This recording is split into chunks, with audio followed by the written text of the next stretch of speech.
E aí, pessoal, dia 64, nós lemos número 7, o capítulo é extenso, é grande, e eu separei um trecho que eu quero falar exclusivamente por causa da liderança, dos líderes.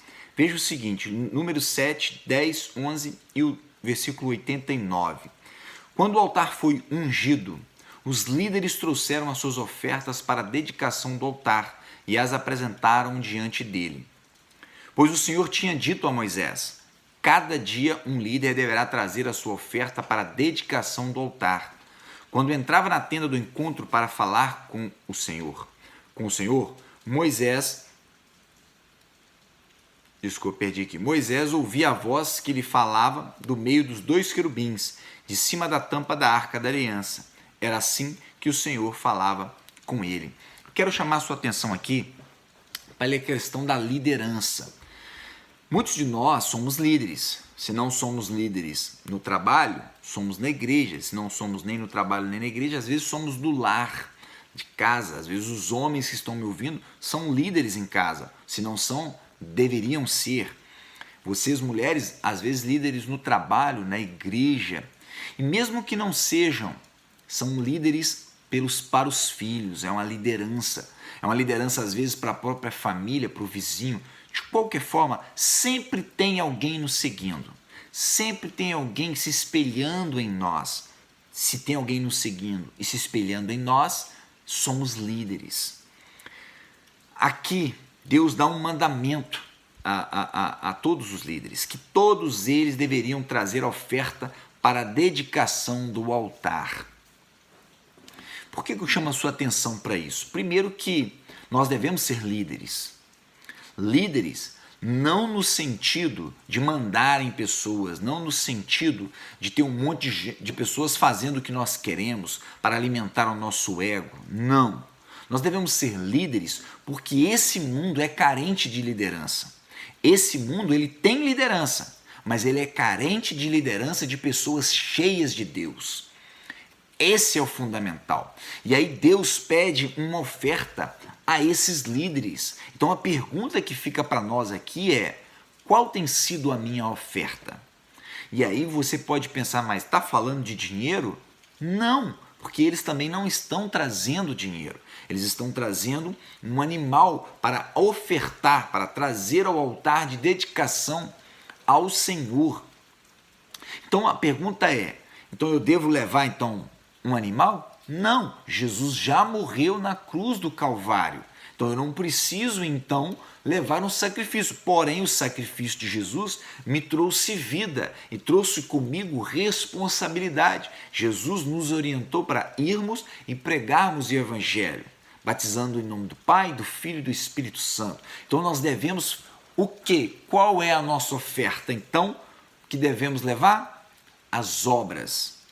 Não que isso vá levar a algum tipo de salvação ou a algum tipo de agradecimento a Deus pelo que Deus faz, porque não tem nada que nós possamos fazer para agradecer a Deus, mas faz parte daquilo que nós entendemos como oferta. Isso aqui eu estou entregando. Por quê? Porque isso eu recebi. Alguém pregou para mim, então eu prego também para alguém.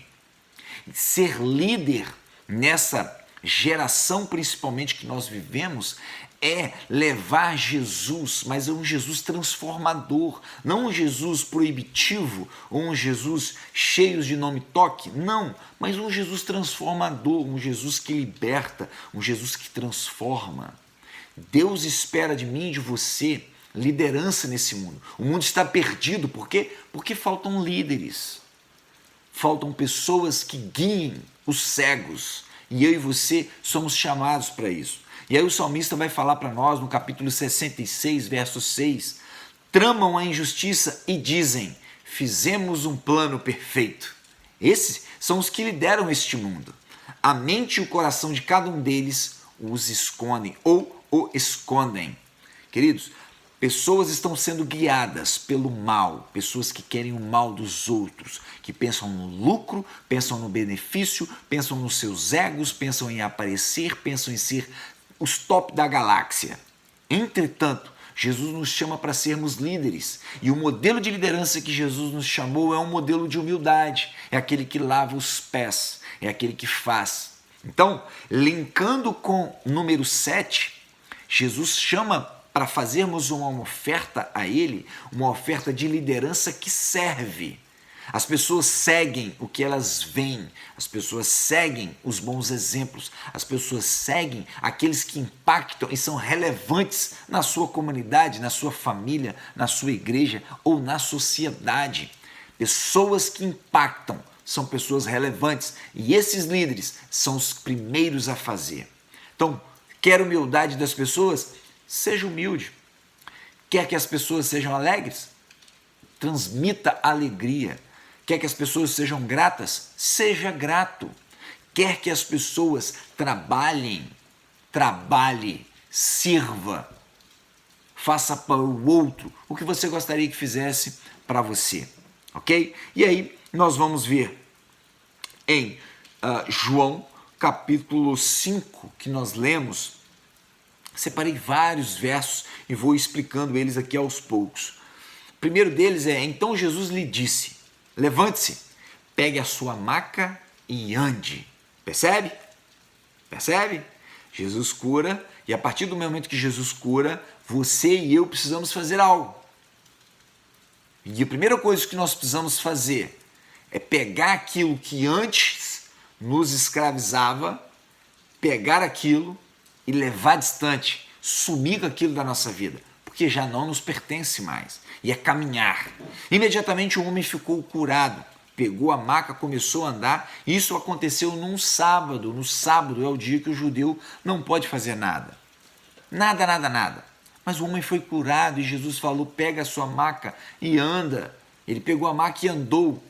Então, os judeus disseram ao homem que havia sido curado: hoje é sábado, não é permitido você carregar a maca. Mas ele respondeu: o homem que me curou me disse, pegue a sua maca e ande. Ou seja, bem mandado ele, né? Então lhe perguntaram: quem é esse homem que mandou você pegar a maca e andar? Opa! Eles deveriam perguntar: quem é que te curou? Quem é que libertou você do coxo, do defeito? Quem é que libertou você? Mas não, eles estão preocupados com a religião. E, queridos, quantas vezes nós não estamos preocupados com os ritos religiosos? Quantas vezes nós não estamos preocupados com: o pastor fez diferente a ceia de hoje. O irmão esqueceu de dar boa noite. O irmão esqueceu de orar primeiro antes de comer. O irmão esqueceu daquilo outro. Pintaram a igreja de uma cor que não é legal. Colocaram uma cortina. E eu estou citando aqui, não é nem porque colocaram cortina na nossa igreja, não, é porque veio cortina. Porque colocaram um piso aqui que é preto, pintaram a parede de preto. As pessoas estão preocupadas com coisas que não têm importância. O que deveríamos perguntar é: quem nós vamos trazer na igreja hoje? A quem nós vamos falar de Jesus? Qual é o momento ideal para eu orar? Quando eu oro de coração ou para cumprir um ritual religioso, uma norma, uma prática, mas não existe coração ali naquela oração. Percebe? Muitos de nós podemos ser muito religiosos e poucos espirituais. Lembra que Jesus falou para a samaritana? Deus busca aqueles que o adoram em espírito e em verdade. Por quê? Porque Deus é espírito e convém que o adoremos em espírito. Nós queremos fazer muitas das coisas carnalmente, com a força dos nossos braços. E aí, mais tarde, Jesus o encontrou no templo e lhe disse: olhe, você está curado, não volte a pecar, para que algo pior não aconteça a você. O homem foi contar aos judeus que fora Jesus quem o tinha curado.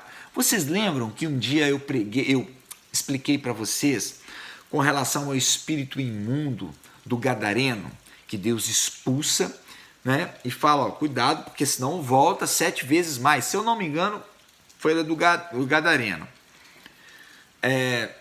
Aqui Jesus mostra.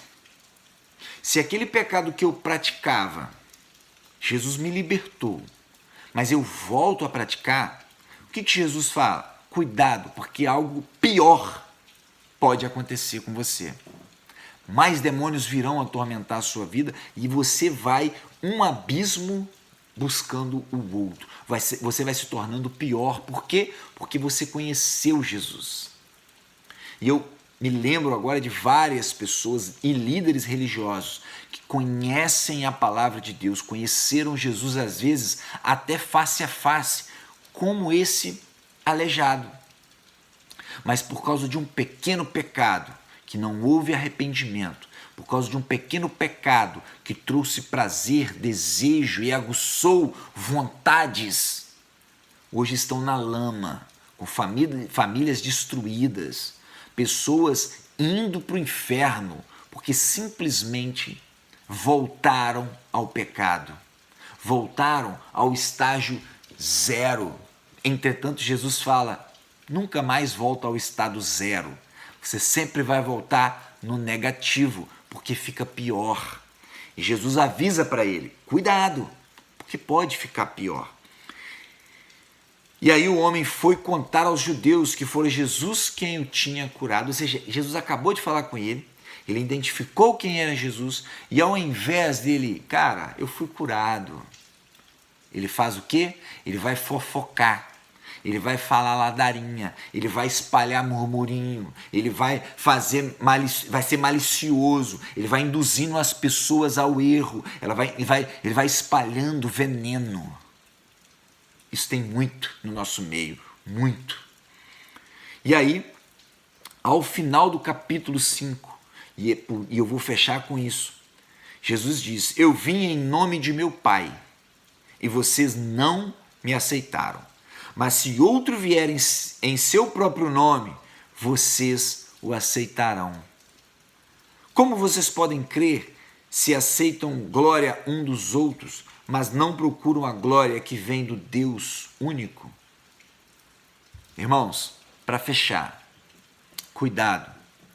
Você pode estar seguindo pessoas, você pode estar seguindo pastores, você pode estar seguindo líderes religiosos, você pode estar seguindo irmãos que são referências para você, mas você não pode chegar ao ponto de acreditar que essas pessoas é que fazem e que acontecem. Não faça isso. E eu já te passo a mensagem. Não imagine que eu sou algo ou alguém simplesmente porque eu gravo um vídeo explicando a Bíblia. Há em mim monstros que você não conhece. Há em mim pecados que você não faz ideia, como também há em você. Então não admire homem algum e mulher alguma, porque não somos dignos de qualquer tipo de glória. Se não fosse o Senhor, seríamos consumidos, mortos e destruídos. Eu e você merecíamos nascer mortos, mas a glória, a graça, a misericórdia de Jesus nos permitiu nascer, e nascer principalmente da água e do Espírito. Não siga homens, não siga você mesmo, não pense você ser alguma coisa. Jesus falou isso. Não pense você ser alguma coisa, pelo contrário, seja humilde. Nunca queira sentar na cabeceira, porque você pode ser envergonhado. Mas sente no cantinho, seja humilde. Espere, que aí sim Jesus te colocará no lugar alto. Como a cidade iluminada, Mateus 5 vai falar para nós, Jesus no Sermão do Monte. Pode uma cidade iluminada no topo ficar escondida? Não tem como. Você não acende uma candeia e tampa com uma vasilha, não. Mas a luz deve aparecer, a luz vinda de Cristo. Sermos sal da terra. Esse é o monte, é o Sermão do Monte, Mateus 5. Jesus fala aqui para nós e ele termina. Não procuram a glória que vem do Deus único? Ele está nos perguntando. Não procuramos a glória que vem do Deus único? A glória é de Deus. Fique com Deus. Próximo dia é o dia 65.